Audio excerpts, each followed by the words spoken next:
Hey Leute, willkommen zu einem weiteren Montagsspätstück mit der wohl depressivsten Hyazinthe der Welt.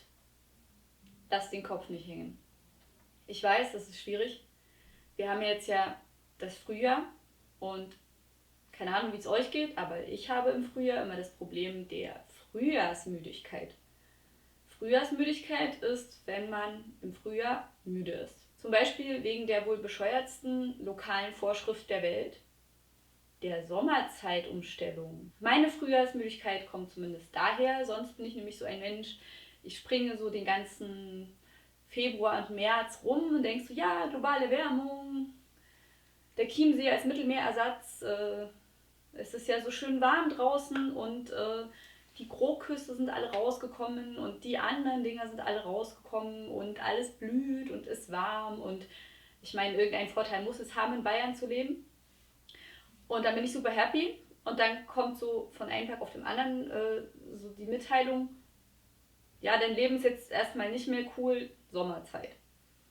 Bei mir war das der Moment, als ich mal wieder die S-Bahn verpasst habe und im Stachus, da ist so ein Rondell unterhalb des Stachus, der Stachus ist ein Platz in München und da ist unten so ein Einkaufsmartyrium, so ein Labyrinth, es besteht aus einem Kreis und mehreren abgehenden unterirdischen Gängen. Und in diesen Konsumkatakomben bin ich also so lang gelaufen, auf der Suche nach einer Anzeige, wann denn die nächste S-Bahn kommt. Die ist da aber nicht, da muss man dann noch eine Ebene tiefer und dann verläuft man sich. Naja, ich verlaufe mich nicht mehr, ich bin schon abgebrüht.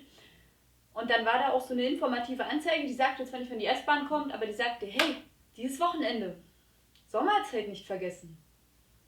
Das ist genau das, was ich an einem Freitagnachmittag lesen will. Ja, egal. Jedenfalls verpasst man dann die S-Bahn und was macht man, wenn man die S-Bahn verpasst? Man geht in einen Zeitschriftenladen. Nein, ich gehe da nicht fressen. Okay, manchmal doch.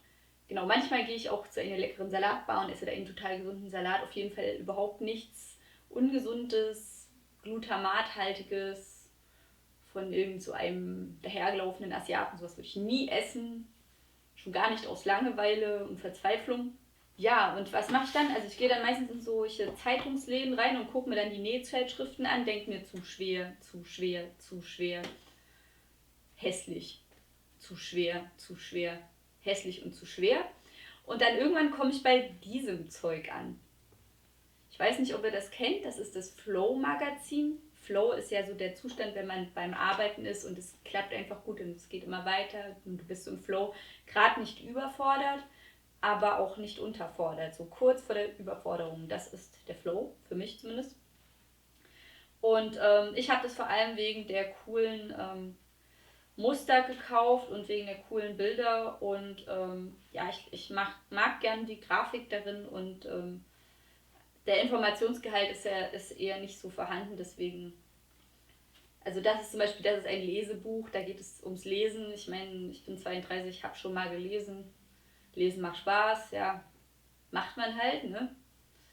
Da muss ich jetzt eigentlich nicht 170 Seiten damit füllen. So. Aber die können das, die haben das richtig gut drauf und es scheint immer noch Leute zu geben, die dadurch einen Mehrwert gewinnen. Ja, okay.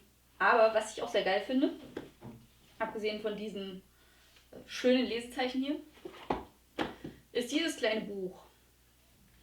Das Meine liebsten Bücherheftchen. Das hat mich spontan in die Oberstufe, in den Deutschkurs versetzt. Da mussten wir nämlich auch so ein Lesetagebuch führen. Und ich habe es total geliebt. Es war so geil. Aufschreiben, was du liest. Das Lesen reicht nicht, du musst auch drüber schreiben. Autor und Titel des Buches. Wer von euch muss jetzt auch an Fontane denken? Wer von euch hat Effi Briest komplett gelesen? Okay, und nachdem jetzt die richtigen Hardcore-Leser schon mal vorsortiert sind, wer von euch hat Ulysses weiter als bis zu Seite 28 gelesen? Schreibt mir in die Kommentare, warum. Und wann. Genau, wann gelesen ist das nächste. Wann hat man das gelesen? Was hat mir an dem Buch gefallen? Was hat mir an Ulysses besonders gefallen? Also der Moment, in dem ich entschieden habe, dass ich es nicht zu Ende lesen will und wo ich zugeschlagen habe, das war der Moment, der mir an Ulysses am besten gefallen hat. Und mein liebster Satz in Ulysses, ich weiß es nicht mehr, aber ich fand diese Klo-Szene sehr eindrücklich, die konnte ich einfach nicht vergessen. What's been seen can't be made unseen, oder in dem Fall what's been read can't be made unread. Ja, James Joyce, my ass. Aber darum sollte es heute gar nicht gehen, sondern es geht um etwas anderes Schönes. Ja. Kommen wir zu den wichtigeren Fragen. Zum Beispiel den großen Fragen der Liebe. Ihr habt sie schon vermisst. Wenn nicht, spult einfach vor. Das ist übrigens mein Bullet Journal. Darüber mache ich auch noch ein Video. Bullet Journals sind ganz tolle Mädchenideen von Leuten, die zu viel Flow lesen. Wenn du die Flow liest, musst du unbedingt ein Bullet Journal haben, sonst geht mal gar nicht einfach. Okay, gut. Die heutige Frage heißt, soll sie seine Trennungswut dämpfen? Mein erster Gedanke bei dieser Frage ist, geht es um On-Off-Beziehungen? Aber weit gefehlt. Es geht um etwas anderes. Ich habe nämlich schon den ersten Satz gelesen und ich glaube, ich weiß, worum es geht. Die Frage. Kurt und seine Lebensgefährtin Ellie haben sich nach 30 Jahren unerfreulich getrennt. Kann man sich auch erfreulich trennen?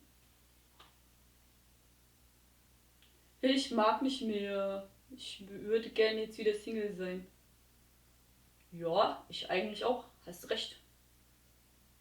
Bro, lass uns Freunde sein. Bitch, please. Und dann noch nach 30 Jahren. Warum kommen ja eigentlich keine Kinder vor? Kommen die noch? Die Kinder müssen auch mitstreiten. Nein, Streitpunkt ist die Wohnung. Ah, okay, sie haben keine Kinder, sie streiten sich um die Wohnung. Okay, auch gut. Im Vertrag steht nur, Kurt kann nicht beweisen, dass er die Wohnung mitfinanziert hat. Der alte Hippie hat seine Kontoauszüge nicht aufgehoben oder was, die Baumarktrechnung. Das könnte mir nicht passieren. Ich bin viel zu, wie sagt man, so ein Ordnungsfanatiker. Also ich würde das auf jeden Fall aufheben. Also Kurt, ich würde mal sagen, selber schuld. Kurt darf noch bis Ende des Jahres in der Wohnung bleiben. Ellie ist im Frühjahr erstmal ausgezogen. Von wann ist die Story? 23. März 2017. Und der Alte darf noch das ganze Jahr in der Bude hausen. Und da total die Unordnung machen. Was er will. Die Frau ist nicht da.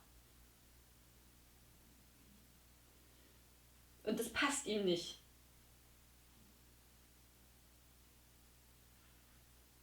Ich check den Typen nicht. Kurts Anwalt hat durchgesetzt, dass Ellie Kurts Umzug bezahlen und ihm für jeden Monat, den er früher auszieht, nochmal 1000 Euro geben muss. Ist er irgendwie Rentner oder hat er irgendwie kein Geld? Wohnen die in München? Nun hat Kurt seit 3 Monaten eine andere Wohnung. Er zieht aber nicht aus, um Ellie zu ärgern. Er hat doch Geld, hat aber keinen Bock auszuziehen. Der Kurt, das ist voll der Schmock. Ich glaube, Kurt ist ein richtiger Schmock einfach. Der hat hier irgendwie einen Frust. Die Ellie, die verdient ihm zu viel. Wahrscheinlich hat er irgendwie jahrelang den Hausmann gemacht, deswegen muss ihn jetzt auch auszahlen. Ja, das kann ich schon verstehen, Kurt, dass dir das auf die Eier geht. Das würde mir auch auf die Eier gehen. Er zieht aber nicht aus, genau. Angela ist mit Kurt und Ellie befreundet. Angela? Sprecht ihr Angela aus? Oder Angela oder Angela? Ich bin mir da bei deutschen Namen manchmal nicht so sicher. Angela ist auf jeden Fall mit dem Kurt und mit der Ellie befreundet. Benutzt ja Artikel vor Vornamen. In Bayern macht man das nämlich, in Thüringen aber nicht. Also ich habe das nicht gekannt, bevor ich nach Bayern gezogen bin und fand das extrem befremdlich, dass man so der Emil, also der Emil halt, gibt's, ist das besondere Emil? Der Kurt aus der Tonne. Nun hat, Kurt eine eigene Wohnung, genau. Angela ist mit Kurt aus der Tonne und Ellie Vanilli befreundet. Einerseits kann sie Kurt aus der Tonnes Ärger verstehen, andererseits, wenn sie erfährt, dass er Ellies Kleider in ihrem Schrank zerschnitten hat, wird ihr der Freund unheimlich. Gebt euch mal diesen Satz. Wenn sie erfährt, das ist Englisch, dass er Ellies Kleider in ihrem Schrank zerschnitten hat, hat er sich in den Schrank reingesetzt und dann so... Wie hat er das gemacht in ihrem Schrank, die zerschnitten? Er ist dann mit der Schere einmal durch den Schrank durchgegangen. Naja, das hört sich wirklich ziemlich bekloppt an. Der ist mir nicht unheimlich. Ich finde einfach nur, dass er ein Schmuck ist. Soll sie etwas unternehmen? Die Angela. Ja, ich finde, Angela und Ellie sollten sich auf jeden Fall zusammentun. Denn die Ausbeutung der Frauen durch die Männer geht jetzt schon ein paar tausend Jahre. Und wenn hier irgendwer wem 1000 Euro zahlt, dann auf jeden Fall Kurt aus der Tonne, der Ellie. Als Schmerzensgeld. So geht's mal gar nicht. Also ich meine, nee, also wir haben schon genug gelöhnt, jetzt seid ihr dran. Und ich würde auf jeden Fall die Ellie, die Angela und dann noch so ein paar Weiber aus dem Frauenhaus sollten sich alle zusammentun und den Kurt aus der Wohnung raustragen und dann einen Schubskreis. Dann hat sich das Problem auch geregelt auf ganz unjuristische Art. Und wenn er nochmal kommt, ist das Schloss ausgetauscht. Genau. Und dann kann er heulen. Ja, hört sich nach einem Plan an. Und dann, wenn dann so Gras drüber gewachsen ist, nach so 10 Jahren, dann können sie ja Freunde werden. Wenn Kurt dann kein Schmuck mehr ist. Wenn Ellie dann erfährt, dass Kurt kein Schmuck mehr ist. Frauen-WG.